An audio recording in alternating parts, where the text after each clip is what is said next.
मयांक लोहार हत्या प्रकरणात आता एक अत्यंत धक्कादायक आणि थरारक खुलासा समोर आला आहे।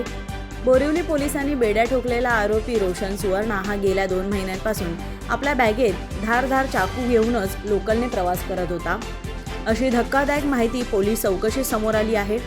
घटनेच्या दिवशी कांदिवली आणि बोरिवली दरम्यान मुसळधार पाऊस सुरू असताना लोकलचा दरवाजा बंद करण्यावरून मयांक आणि रोशन यांच्यात वाद झाला।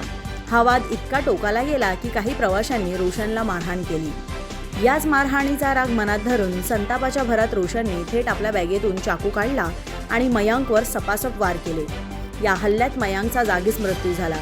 पोलिसांनी दिलेल्या माहितीनुसार आरोपी रोशनने 1.5 ते 2 महिन्यांपूर्वीच हा चाकू खरेदी केला होता। हा चाकू घरगुती वापरासाठी घेतला होता, पण तो घरी ठेवण्याचाच विसरलो असा अजब दावा आरोपीने केला आहे। मात्र तो दररोज बॅगेत चाकू घेऊन का फिरत होता याचे गूढ अद्याप कायम आहे।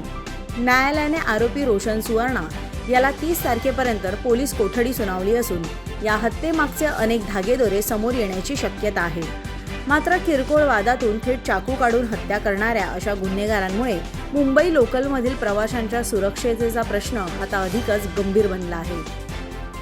ताज्या व नवनवीन बातम्या पाहण्यासाठी आजच आमच्या मुंबई न्यूज 24 चॅनलला सबस्क्राईब करा।